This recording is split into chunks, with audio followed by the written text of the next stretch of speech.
Estamos bendecidos y tocados y ministrados a través de ella. Que tú, Señor, traigas la palabra idónea a nuestras vidas y que podamos aprender mucho de ti en esta tarde y sobre todo ponerlo en práctica. Gracias por esta oportunidad de aprender, de crecer, de madurar. Dejamos este tiempo en tus manos en el nombre de Jesús. Amén. Los chicos pueden pasar a sus clases, por favor. Los demás nos quedamos aquí. Les recuerdo que en estos últimos cultos, en estas últimas reuniones, hemos estado hablando de un gran personaje de la Escritura, personaje que tiene un libro en la Biblia, el famoso y profundo libro de Daniel. Y el jueves hablamos acerca de este personaje.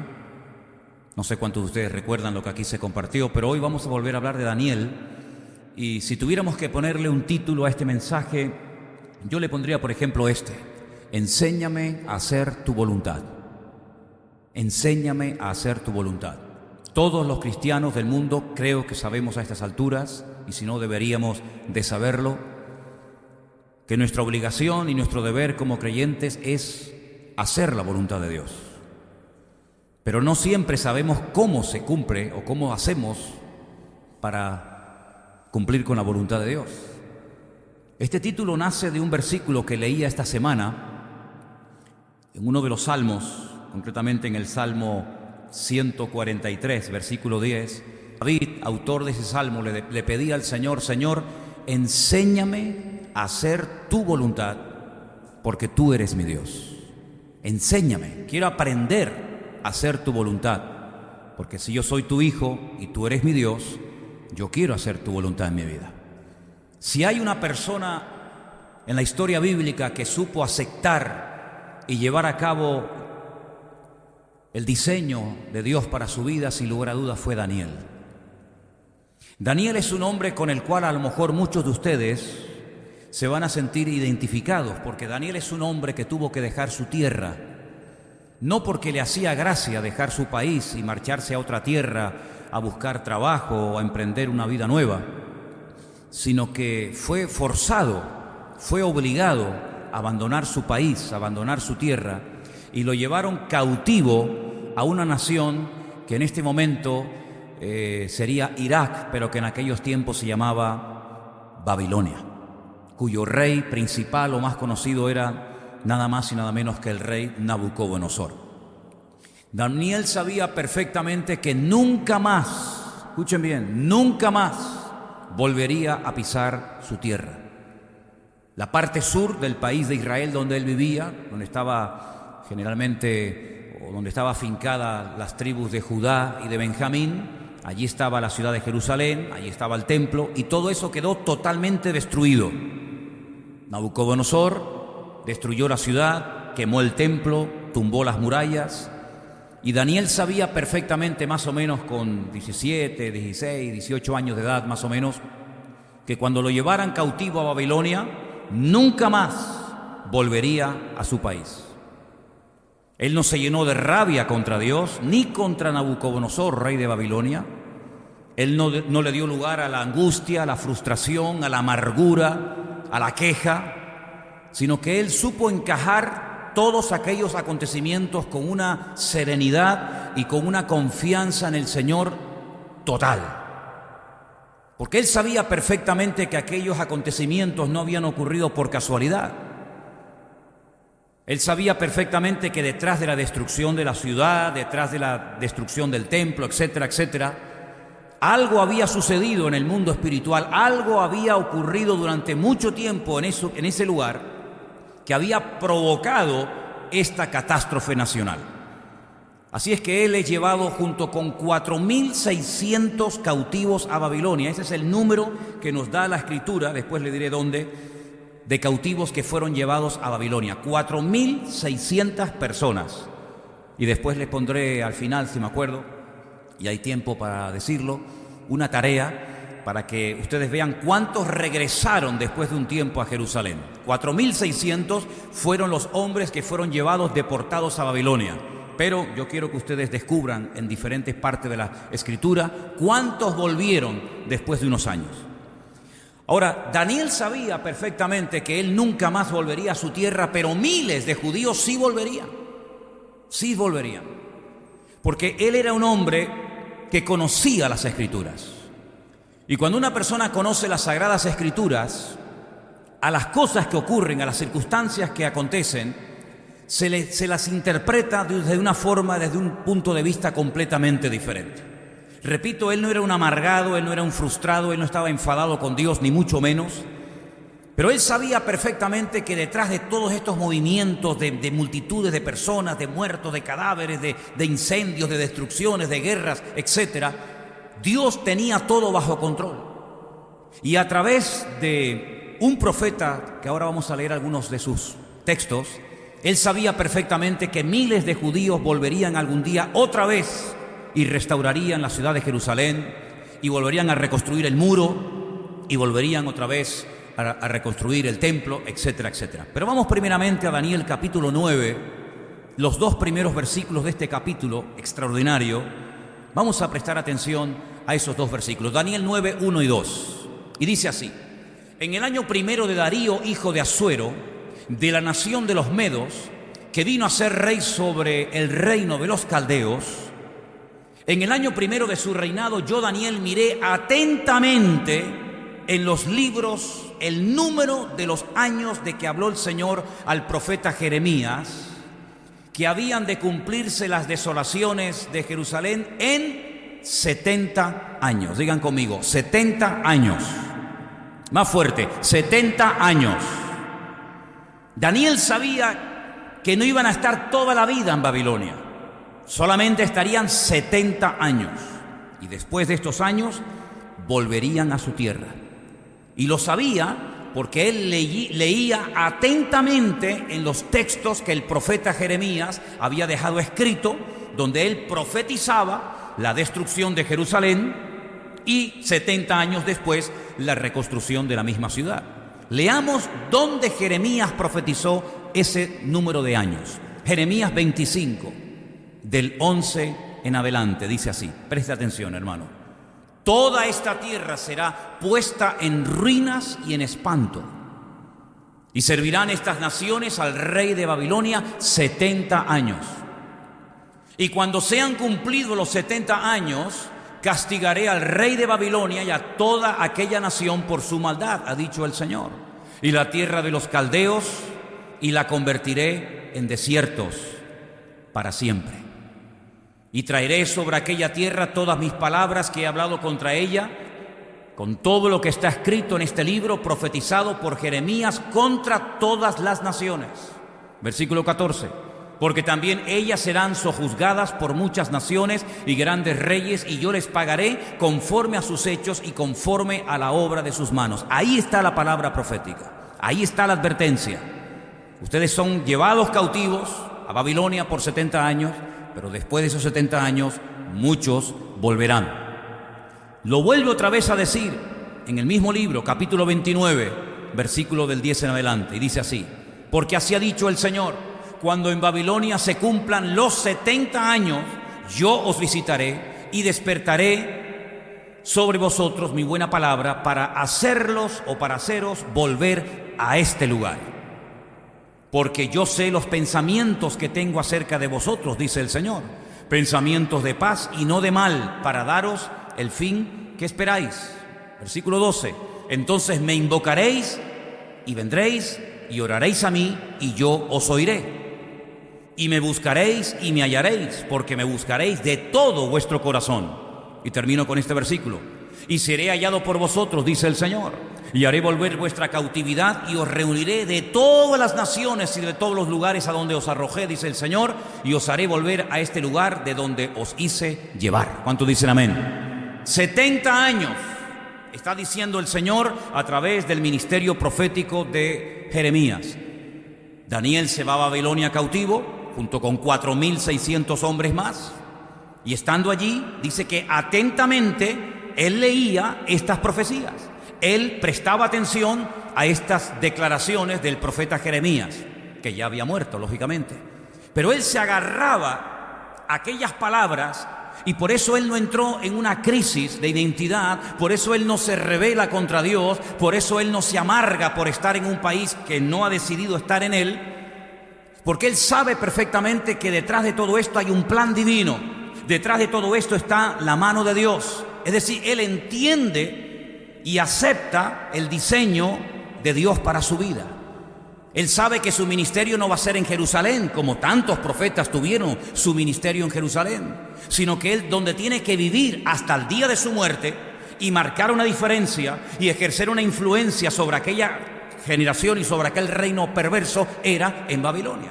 Por lo tanto, él dice, bueno, lo que voy a hacer es darle gracias a Dios por el privilegio que me ha dado a mí.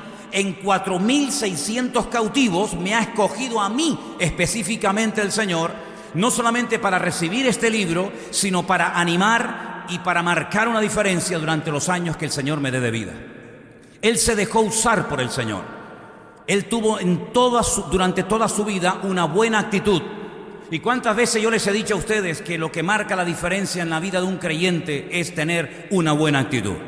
Él tuvo una buena actitud. Y entonces Dios, dice la Biblia, que lo bendijo. La Biblia dice que Dios lo usó de una forma tremenda. Fue un hombre bendecido, fue un hombre tremendamente próspero. Llegó a ser, por así decirlo, el primer ministro en Babilonia. Después del rey, el hombre más importante de todo el país, de todo el imperio, fue sin lugar a dudas el profeta Daniel. Ahora bien, esa buena actitud hizo que Dios pudiera usarlo. Esa buena actitud hizo que él entendiera las cosas que Dios quería hacer en aquella nación y a través de aquella nación.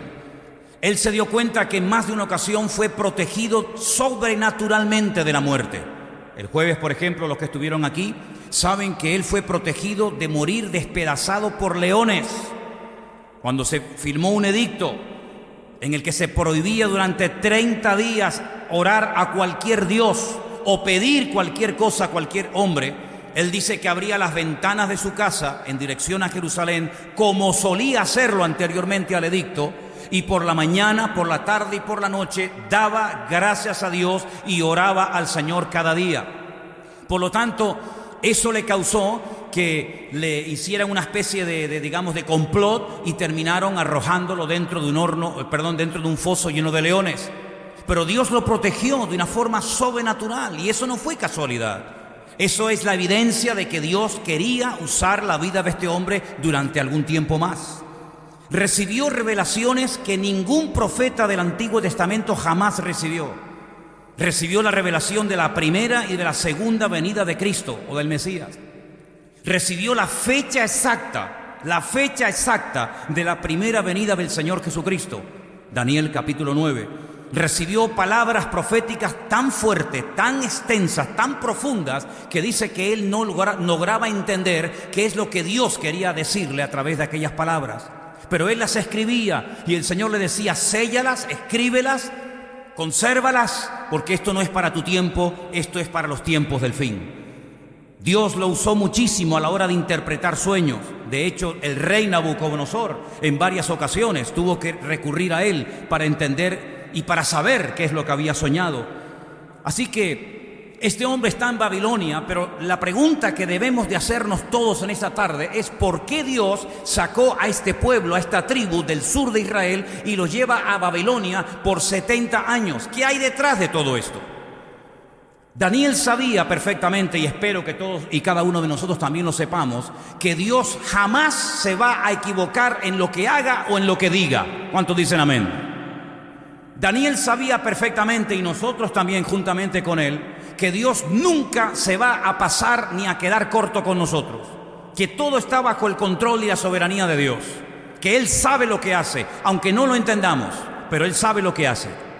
Daniel sabía que su Dios, al cual él amaba y adoraba, sabía que Dios no obra jamás guiado por un sentido egoísta o injusto, más bien todo lo contrario. Dios es la justicia personificada y no hay ninguna posibilidad de que Dios actúe con nosotros o con su pueblo de una forma injusta o de una forma incorrecta.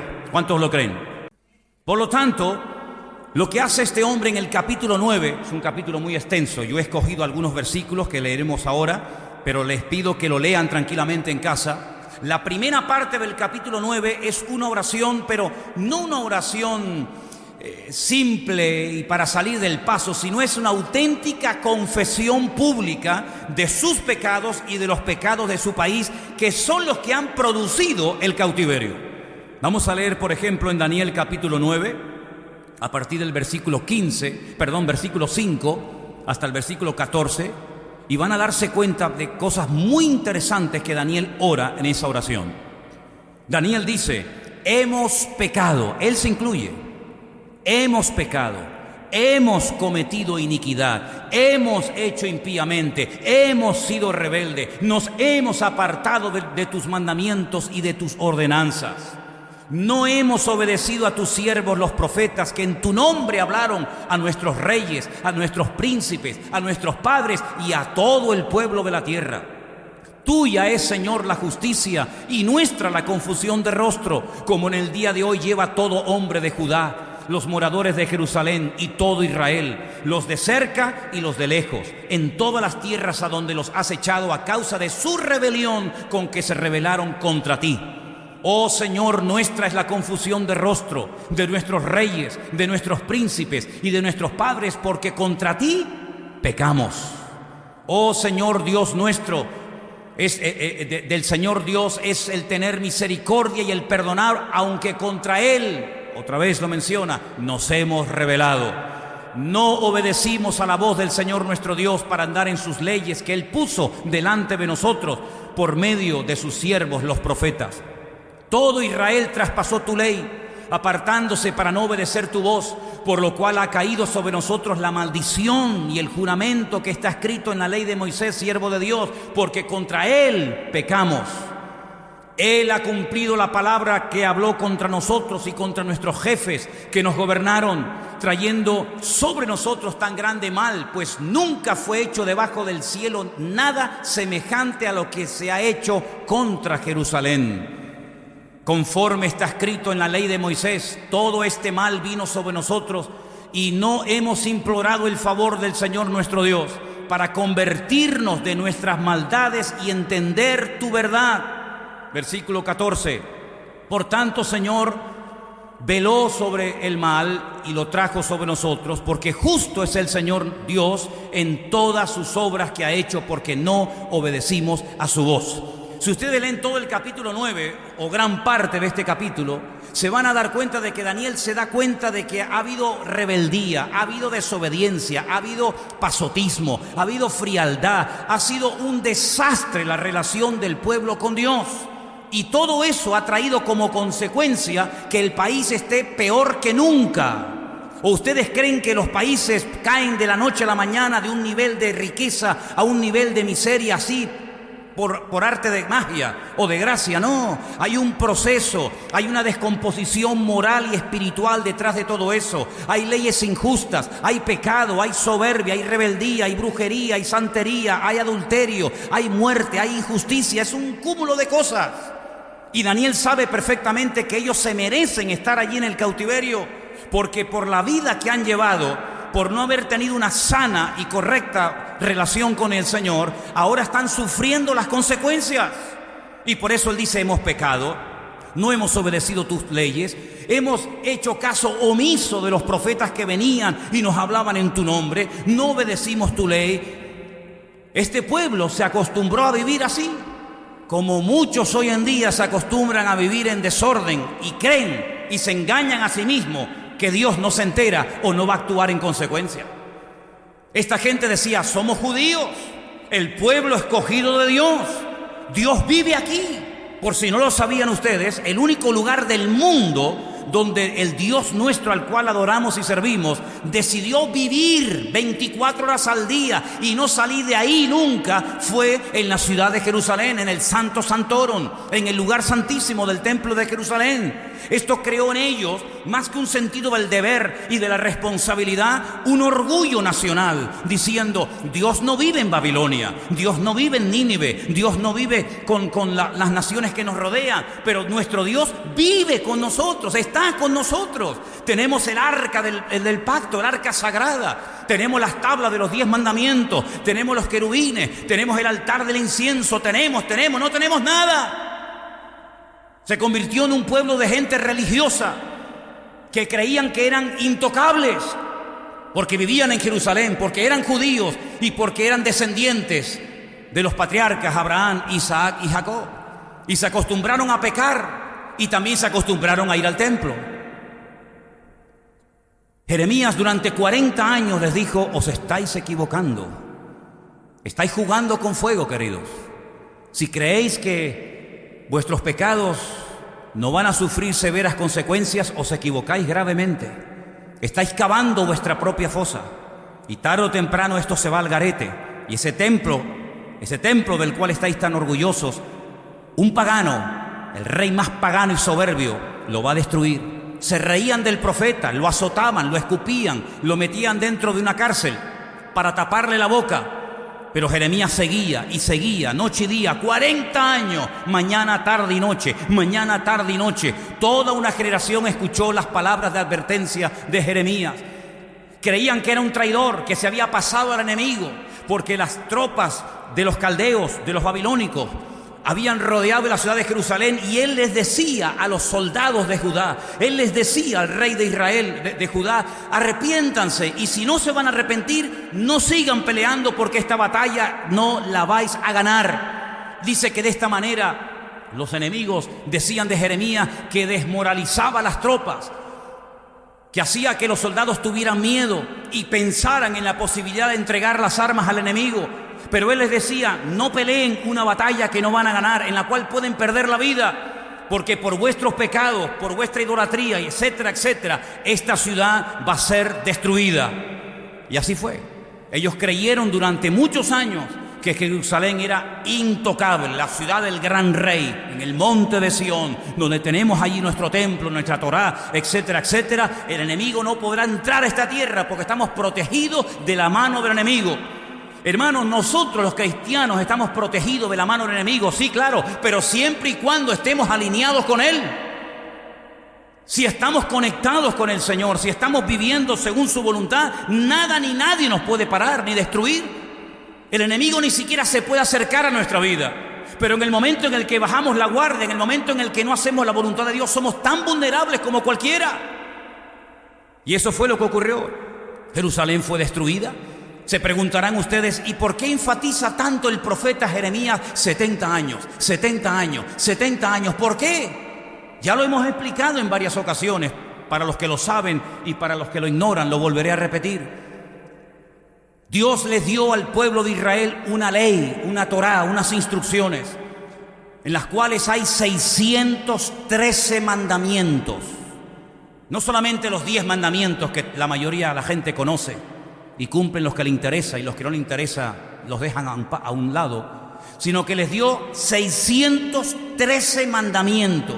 Y ahí estaba toda la vida del pueblo de Israel controlada. Fueras agricultor, fueras ganadero, fueras profeta, fueras juez, fueras rey, casado, soltero, viuda, separado, convertido, da igual. Allí estaba todo lo que Dios quería que el pueblo supiera.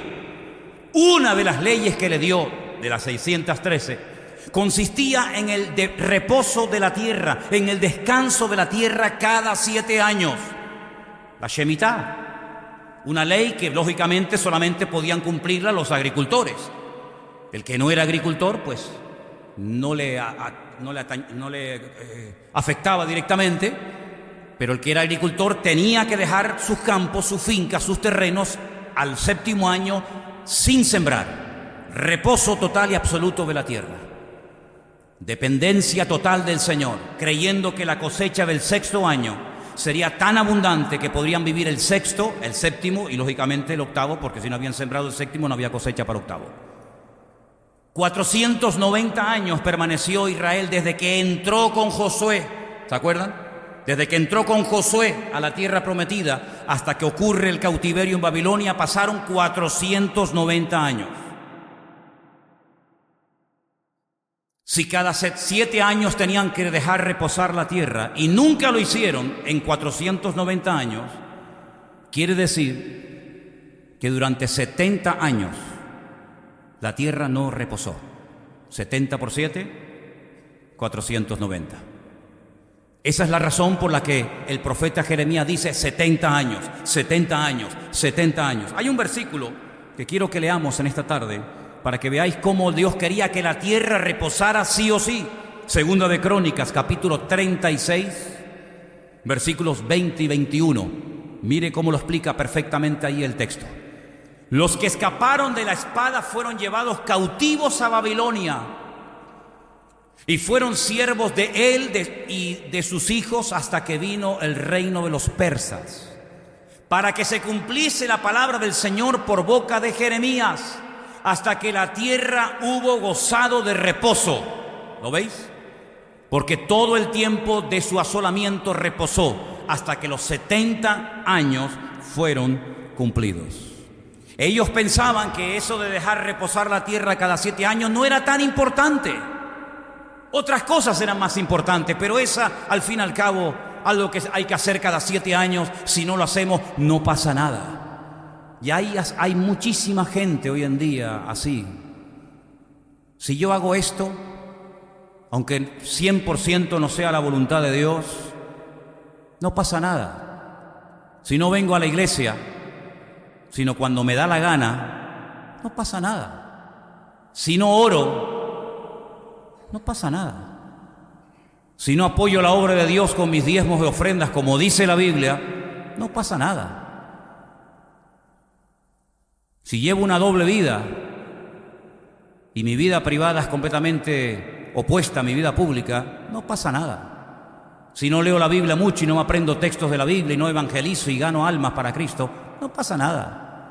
Si vengo aquí o no vengo, no pasa nada. Y así van muchos por la vida, no pasa nada, no pasa nada, no pasa nada. Así se acostumbró a vivir Judá y Benjamín, con el no pasa nada. Dios es bueno.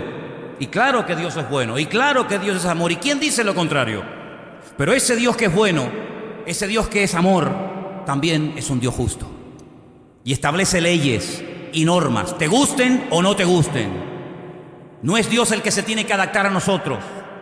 Somos nosotros los que tenemos que adaptarnos a Él y obedecerle a Él. No es que yo pellizco de la Biblia, esto me gusta, esto me gusta, esto me gusta, pero esto no me hace gracia, lo dejamos para un lado. O como algunos hacen, creyéndose sabios, y dice que algunos queriendo ser sabios hacen necios. Esto es para los cristianos, esto es para los judíos. Y cuando me interesa me hago judío, y cuando me interesa me hago cristiano. Y cuando me interesa digo esto era para antes, y cuando me interesa digo esto es para ahora y para mí. Esa es la forma como viven muchos hoy en día, montándose su vida, su manera, ¿verdad? Con sus planes particulares. Así vivió esta gente durante años, y ahí estaban los profetas, un día, otro día, por la mañana, por la tarde, por la noche. No pasa nada, hasta que pasó. ¿Saben que el último rey, hubieron muchos, ustedes saben, el último rey que tuvo Jerusalén se llamó, ¿alguien sabe? Sedequías. Sedequías, en el capítulo 52 de Jeremías, miren lo que hace el último rey antes de que Nabucodonosor destruya la ciudad. Escuche bien esto, por favor. Jeremías, capítulo 52, del 7 en adelante. Fue abierta una brecha en el muro de la ciudad. Se calcula que estuvieron como 1 año y medio los caldeos rodeando la ciudad, cortando el suministro de agua, batallando contra la ciudad, y después de un largo tiempo fue abierta una brecha en el muro de la ciudad.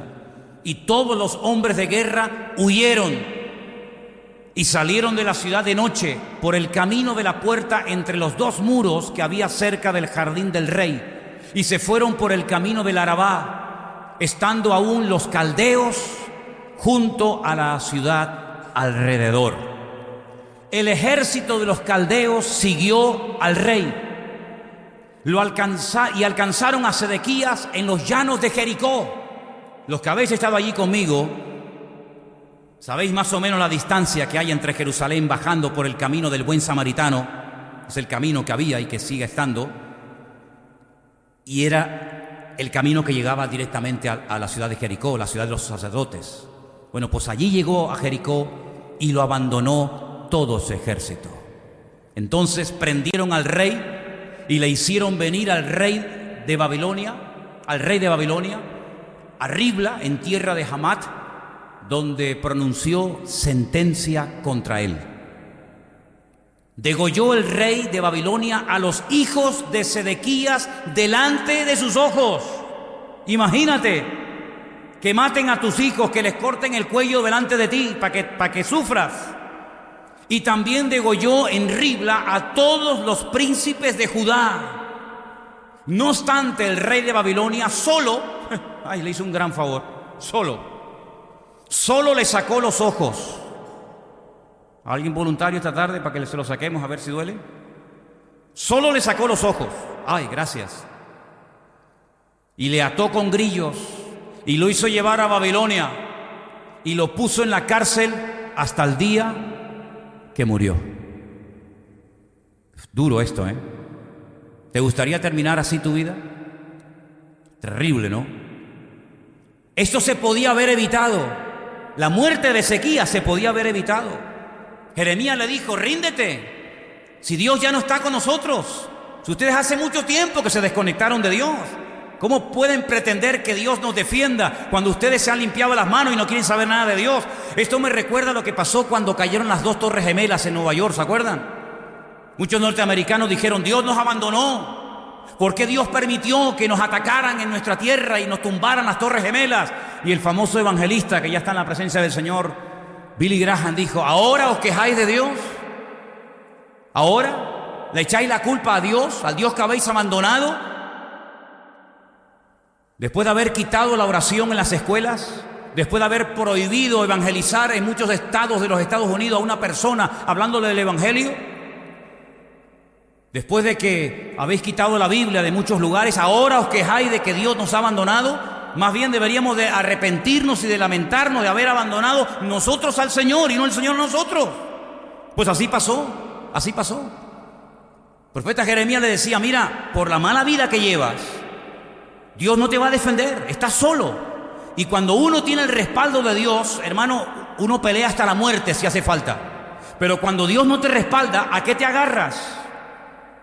¿Cuál es el punto de referencia? ¿Cuál es tu apoyo? Ríndete. No lo quiso hacer. Prefirió huir, creyendo que de esa manera iba a salvar su vida. Y dice que salió de noche por una de las puertas que aún se pueden visitar en Israel, la famosa cueva de Sedequías, donde tantas barbaridades se hacen cada año allí. Huyó con su ejército hasta el desierto, cerca de la ciudad de Jericó. Los soldados lo dejan más solo que la una. Llegan, lo atrapan, lo encadenan, le ponen grillos, le arrancan los ojos, se lo llevan a Babilonia y allí matan a sus hijos delante de él y allí muere como un perro. ¿Qué necesidad tiene la gente de sufrir? ¿Qué necesidad tiene de tocar fondo? ¿Qué necesidad tiene de terminar tus días botado como un perro en un garaje, en un solar o en un hospital o donde sea? ¿Qué necesidad tiene muchos que se llaman cristianos de terminar sus días así? Es que, ¿saben lo que pasa? Es que la actitud esa de que no pasa nada es mentira. El Señor dice que la paga del pecado siempre será la misma. Eso si lo leía un hermano del siglo I y lo lee un hermano del siglo IV y lo lee un hermano de la Edad Media y lo lee un cristiano de esta época, siempre leerá lo mismo, que la paga del pecado es la muerte. Pero algunos no se lo creen. Algunos no se lo creen. No importa que yo tenga una querida, no importa. ¿Qué más da? Dios es bueno. ¿Y qué importa si me congrego o no me congrego? ¿Qué más da?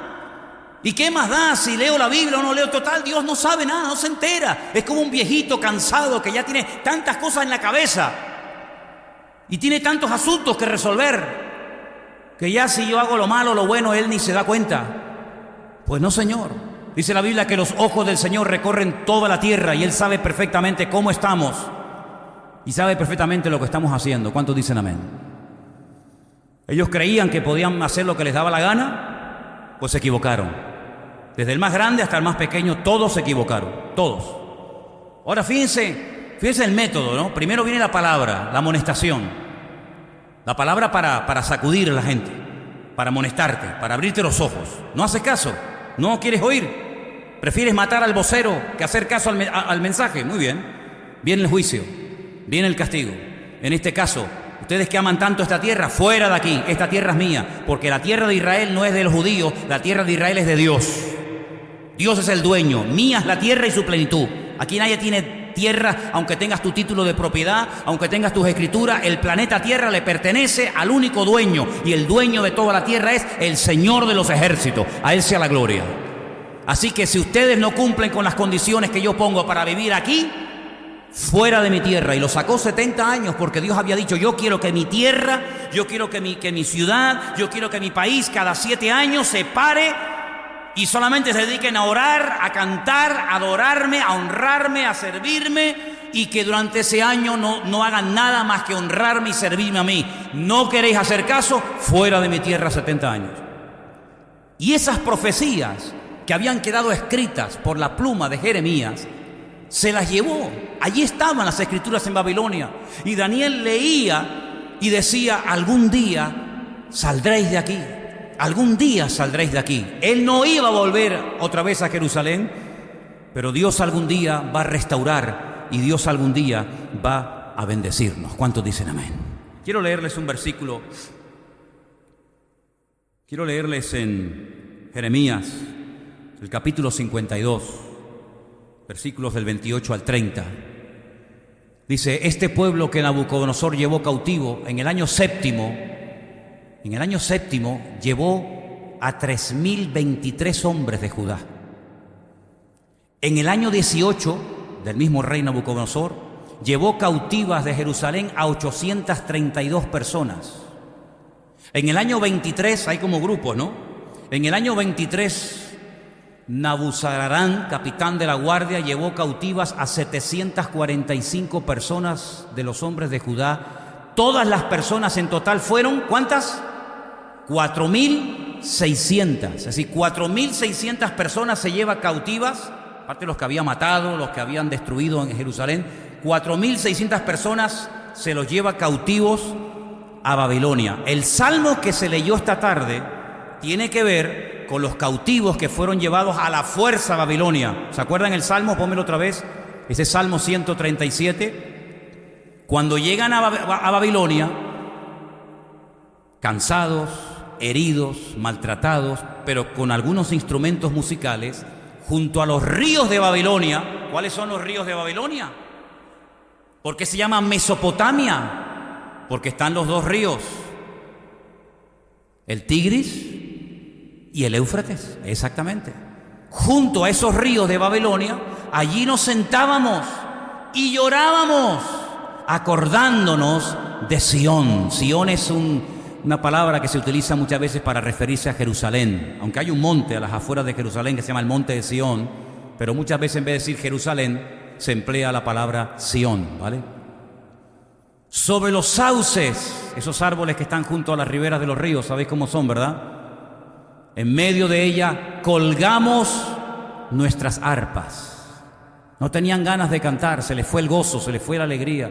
Los que nos habían llevado cautivos, los caldeos, los babilónicos, nos pedían que cantásemos. Oye, pues aprovechemos, aunque estamos doloridos y sin fuerzas, aunque estamos humillados, aunque estamos cansados, aunque estamos destruidos porque han quemado nuestra ciudad. Bueno, si los inconversos nos piden que les cantemos, aprovechemos la tesitura, aprovechemos el momento para por lo menos hablar de nuestro Dios y cantarles algún salmo y dar testimonio. No, dice, los que nos habían desolado nos pedían alegría y decían: cantadnos alguno de los cánticos de Sión. Y ellos decían: ¿cómo cantaremos cántico al Señor en tierra de extraños? Y ahí viene esa frase que la encuentras por todas partes, y los colgantes: si me olvidare de ti, Jerusalén, pierda mi diestra su destreza y mi lengua se pegue a mi paladar. Eso decía, o dice el Salmo, ¿verdad? Tremendo, ¿no? Esa tristeza, ese dolor, todo eso se podía haber evitado perfectamente, pero no hicieron caso a las palabras de Dios. Tampoco hicieron caso a los hombres, la humanidad, en los tiempos de Noé. Noé les hablaba y les predicaba y les advertía que viene el diluvio, prepárense. ¿Qué se creen que este arca que estoy construyendo es porque estoy aburrido y no tengo que hacer otra cosa en la vida? Nada, no le hicieron caso. Solo 8 personas se salvaron de toda la humanidad. Fueron más obedientes los camellos, los mulos, las ovejas, los animales fueron más obedientes y más sumisos al llamado de Noé que los seres humanos. Toda la raza humana pereció, salvo los 8 que entraron. ¿Qué les parece? Dios siempre hablando, Dios siempre advirtiendo, Dios siempre diciendo: arrepiéntanse, buscad al Señor en tanto que hay tiempo, vuelvan a Dios, mira que las puertas están abiertas, mira que... Nada. Ahora no son capaces ni de cantar, ahora no son capaces ni de hacer absolutamente nada. 4.600 personas llevadas cautivas. Yo les quisiera hacer una pregunta esta tarde a ustedes. ¿Alguien de los aquí presentes o alguien de los que nos ve sabe lo que le pasó y sabe los detalles de lo que le pasó a cada una de estas 4.600 personas? ¿Verdad que no? ¿Verdad que no?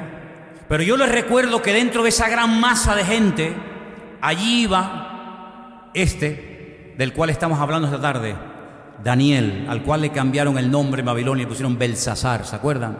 ¿Se acuerdan aquellos 3 amigos? Azarías, Ananías, Misael, que les cambiaron el nombre por Sadrach, Mesach y Abednego, divinidades babilónicas.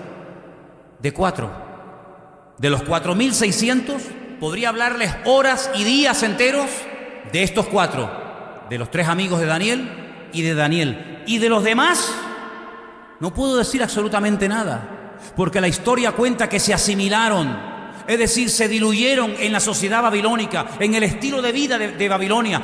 Tanto es así que cuando tú lees la Biblia antes del cautiverio, los meses del año tienen unos nombres completamente diferentes a los meses del año cuando regresan del cautiverio. Tienen un mes que lo llaman el mes de Tamuz.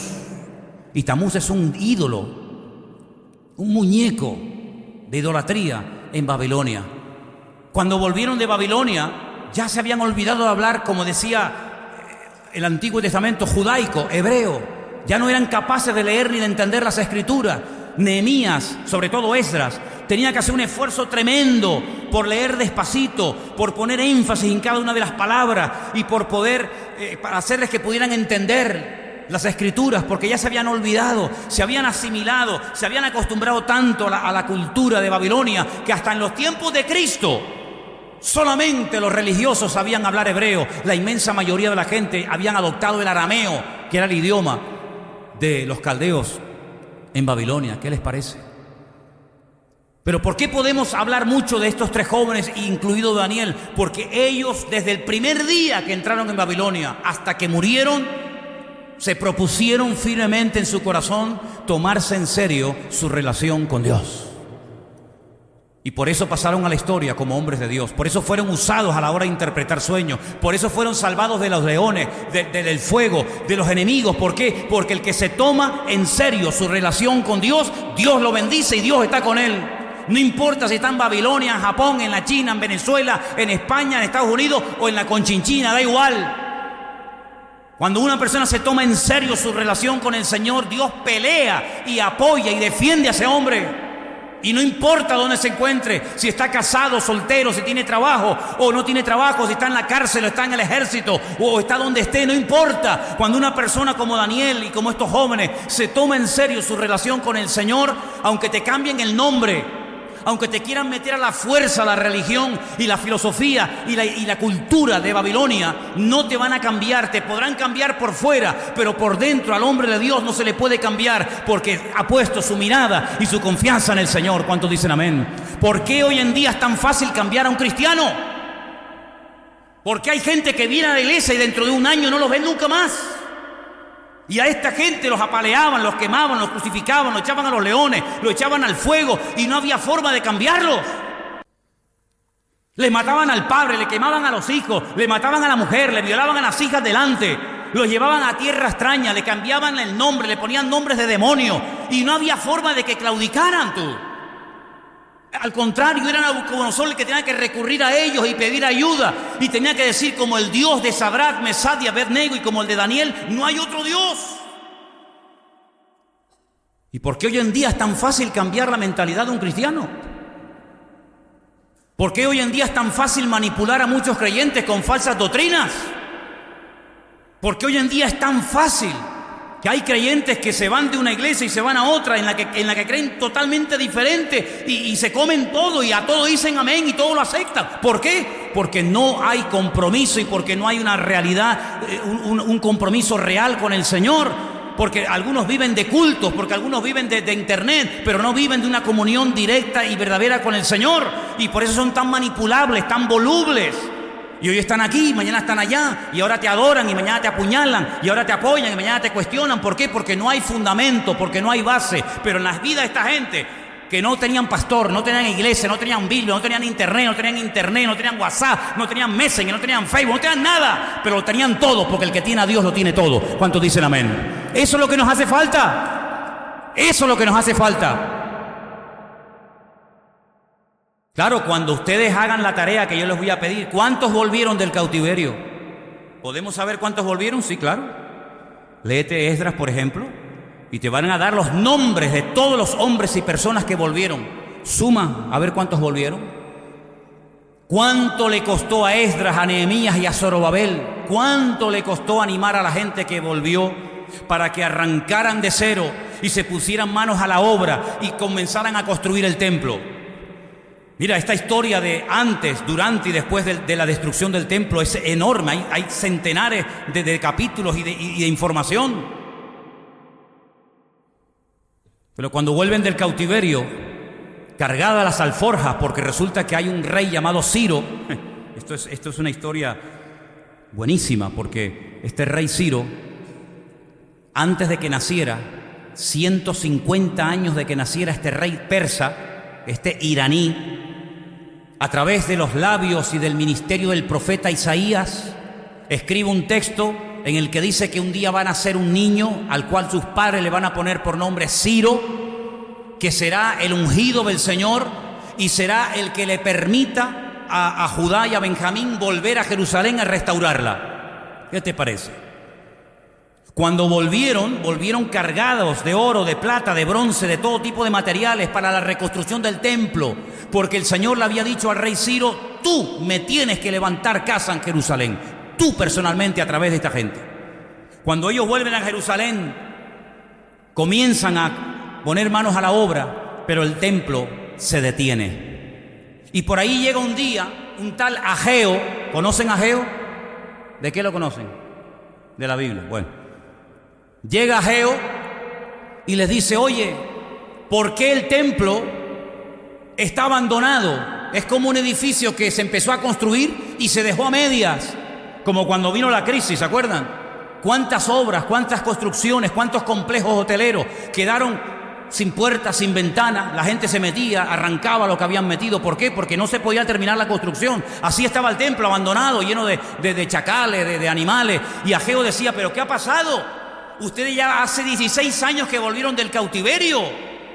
Ciro les apoya en todo, tienen su apoyo, tienen su dinero, tienen su respaldo, tienen todo. ¿Por qué el templo lo empezaron a construir y no lo han terminado? Lo han dejado a medias. ¿Saben lo que decían? Porque aún no ha llegado el tiempo de construir la casa de Dios. ¿Será posible? Pero ¿cómo que no ha llegado el tiempo? Pero es que no hemos estado 70 años en el cautiverio, privados de nuestra libertad, donde hemos sido esclavos, donde no hemos tenido vacaciones, donde hemos trabajado como negros, y ahora por fin somos libres. El rey más poderoso de la tierra nos respalda, nos da dinero, nos manda ayuda, y resulta que hemos empezado la obra y la hemos dejado a media. Y Ageo decía: ¿y dónde está el dinero?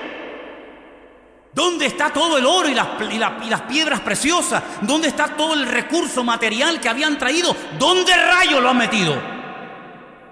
Y le dicen: es que nosotros nos hemos construido nuestras casas con todo eso. ¿Cómo? Y Ageo dice: pero ¿cómo es posible que ustedes digan que no es tiempo para trabajar para Dios? Y os habéis construido unas mansiones alucinantes con el dinero que era para Dios. ¿Pero qué estáis haciendo? Cuando de esto se enteran Esdras, cuando esto lo oye Nehemías, se arrancan los pelos de la cabeza, se lanzan contra la gente. Dice: pero es que no aprendéis de la historia. Vuelven otra vez a casarse con quien no tienen que casarse, vuelven otra vez a hacer negocios con los inconversos, vuelven otra vez a profanar el Shabbat, vuelven otra vez a lo mismo, peor. Y entonces esta gente se desesperaba y decía, pero otra vez vais a caer en la misma piedra, otra vez en los mismos pecados. ¿No os dais cuenta que nuestros antepasados fueron deportados a Babilonia por 70 años por lo que estáis haciendo ahora vosotros? Es que no terminamos de aprender.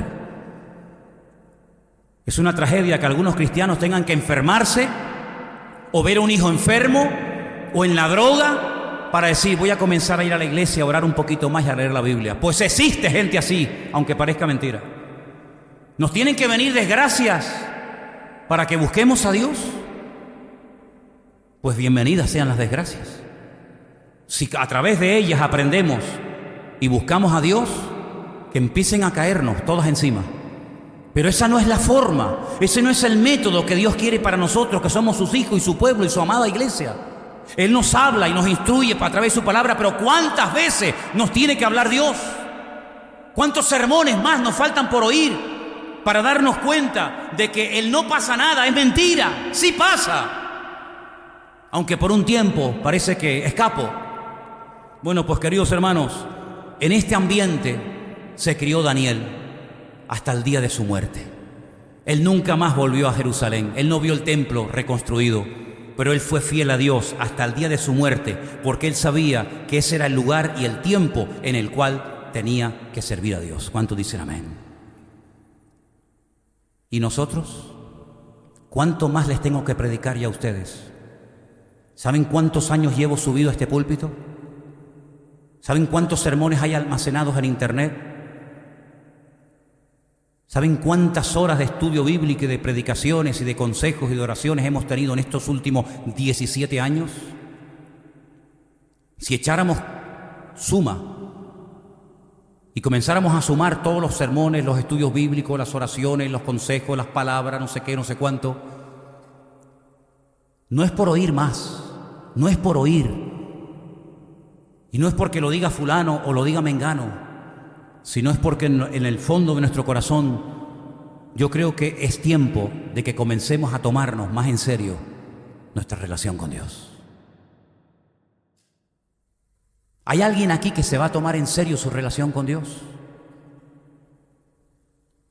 Luego, a partir de mañana tu vida será completamente diferente. Porque si a partir de mañana o de hoy mismo te vas a tomar más en serio tu relación con Dios, algo diferente tendremos que hacer. Porque si seguimos haciendo lo mismo, no veremos cambios diferentes. Para ver cosas diferentes, habrá que hacer cosas diferentes, no siempre las mismas, para obtener los mismos resultados, ¿no les parece? Daniel dice que oraba 3 veces al día, mañana, tarde y noche, como solía hacerlo, con las ventanas abiertas, mirando a Jerusalén y dando gracias. Yo les dije el jueves,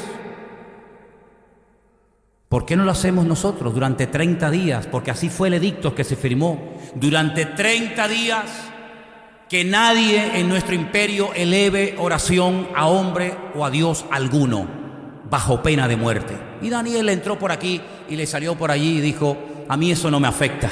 A mí nadie me va a cortar mi comunión con el Señor. Me da igual lo que me hagan, me da igual lo que me digan. Aquí estoy. Y para no esconderme, abro las ventanas de mi casa, no me voy a la habitación y digo, no digas nada, que no se entere nadie. Al fin y al cabo, con las ventanas cerradas, abiertas, Dios me va a escuchar igual. Al fin y al cabo, bajito o en alta voz, Dios me va a escuchar igual. No, yo no me tengo que esconder de nadie, porque yo no estoy cometiendo ningún crimen ni ningún delito. Yo estoy hablando con Dios, el Dios vivo, el Dios verdadero, el Dios poderoso. Y a mí nadie me va a tapar la boca. Hombre, algunos cristianos, si hay un edicto de no orar en 30 días, le vendría de perla, ¿no? Así te evitas el tener que orar. Pero a Daniel lo matabas si le impedías tener comunión con Dios. Esa era la forma de matar a Daniel, cortándole su cordón umbilical con Dios, su relación. Y a Daniel casi le cuesta la vida. Dios lo protegió de la boca de los leones. Pero yo quiero proponerles que a partir de hoy es día 19 de septiembre, ¿no? Domingo. 16. Vale, 16. Les propongo que durante un mes, hasta el 16 de octubre, mañana, tarde y noche. Establecer un horario va a ser un poco complicado, pero por ejemplo, Cuando digo mañana me refiero a lo primero que haces nada más levantarte. Antes de lavarte la cara, los dientes, antes de ir al baño. Una vez que pongas ya el pie fuera de la cama, de rodillas. Y haces una oración. Aviva tu obra, aviva mi vida y que yo sea una persona como tú quieres que yo sea. Al mediodía, antes de comer, después de comer, como prefieras, otra vez de rodillas. Señor, aquí me tienes, cambia mi vida, aviva mi casa, aviva mi vida, mi ministerio, avívame, cuídame, protégeme, ayúdame, guárdame, bendice tu obra. Por la noche, pongamos antes de dormir, porque ya dormido va a ser complicado. Nos ponemos otra vez de rodillas. Les propongo, desde hoy, 16 de septiembre de 2018, hasta el próximo 16 de octubre de este mismo año, 3 veces al día, mañana, tarde y noche, mañana, tarde y noche, mañana, tarde y noche, 30 días seguidos, orando. Algo tiene que cambiar, algo tiene que ocurrir. Hermanos nuestros, tal vez no van a ser operados porque Dios hará un milagro. Hermanos nuestros que necesitan un milagro, pero de verdad, si no se nos van, tal vez Dios lo puede sanar en estos 30 días. Hijos tuyos, hijos que se te fueron y no saben ni dónde andan metidos, que no quieren saber nada de Dios, ni de la Biblia, ni de iglesia, ni de nada. ¿Quién sabe si estando ahí sentada un día te entra y caes de rodillas y acepta al Señor? ¿Por qué no? Ese marido que se fue, o esa mujer que se fue, o esa enfermedad que tienes, o esa depresión. Oye, yo no sé, pero en estos 30 días yo tengo la confianza de que algo puede cambiar, pero hay que ser serio. Mañana, tarde y noche, mañana, tarde y noche. Y si no pasa nada, y si todo sigue igual, que no lo creo después de 30 días, por lo menos oré mañana, tarde y noche durante 30 días a mi Señor. Así que, queridos hermanos,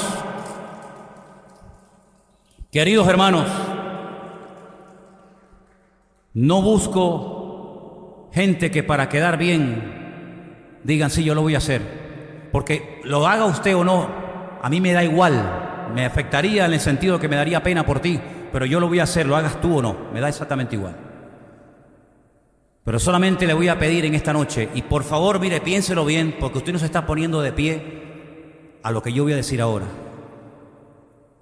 No lo hagas por emoción, no lo hagas para que no te diga nada la mujer que estás al lado, no lo hagas por eso, No lo hagas por eso. Me da igual si se levantan todos, se levanta uno, me da igual, exactamente igual.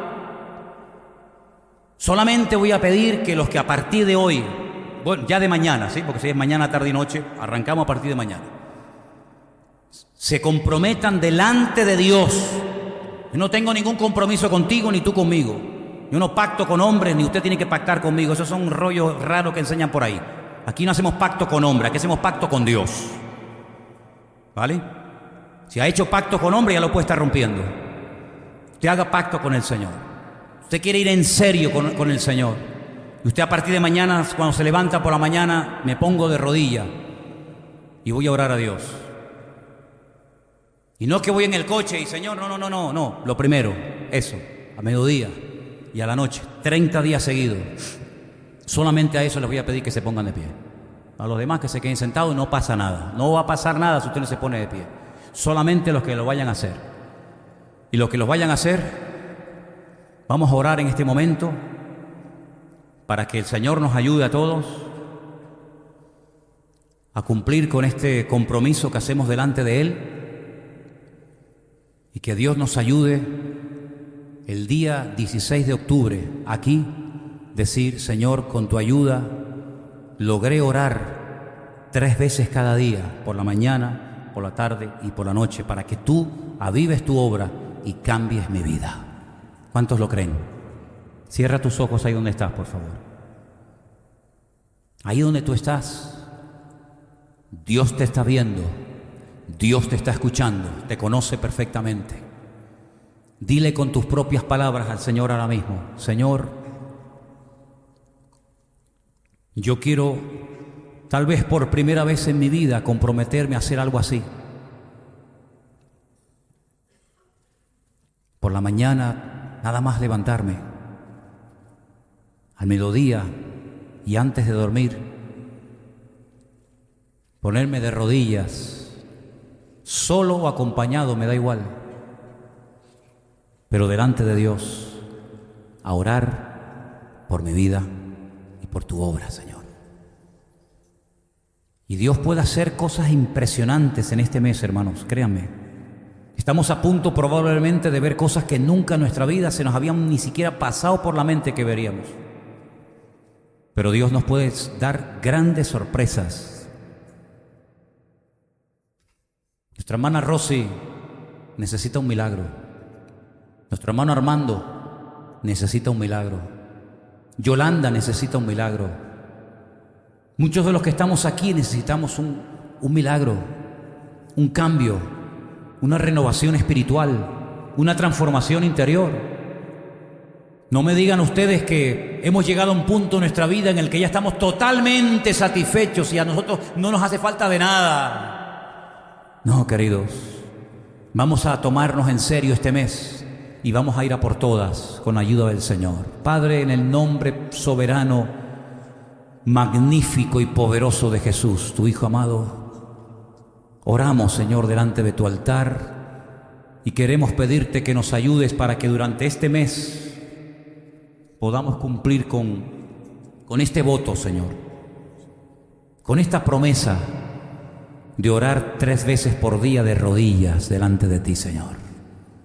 Yo te ruego, Señor, que notemos todos en nuestra vida y en la iglesia cambios poderosos a raíz de esto que vamos a hacer, Señor. Porque yo sé que tú eres galardonador de los que te buscan. Y yo sé, Señor Jesús, que si lo hacemos de corazón, sinceramente, tú vas a bendecir a tu pueblo de alguna manera, Señor.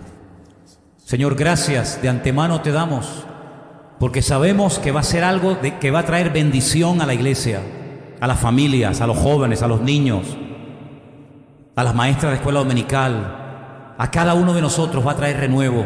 Y también oramos porque sé que hay muchos hermanos, porque así nos lo han hecho saber, que lo van a hacer en Israel, que lo van a hacer en la península, que lo van a hacer en muchas naciones del mundo. Y te pido, Señor, que juntos, unánimes, oremos para que haya un despertar espiritual en la iglesia del Señor, que haya un apego a las Sagradas Escrituras, Señor, que haya un amor por ti, por tu obra, como jamás en la vida habíamos pensado tenerlo. Y que veamos auténticos milagros, vidas transformadas, gente sanada, situaciones transformadas por el poder de Dios. Señor, abre, Dios mío, las compuertas de los cielos y derrama de tu bendición sobre tu amada iglesia. Aleluya. Y te damos gracias porque sabemos que con tu ayuda lo conseguiremos. En el nombre de Cristo Jesús. Amén y amén. Fuertes aplausos al Señor en esta noche. Aleluya.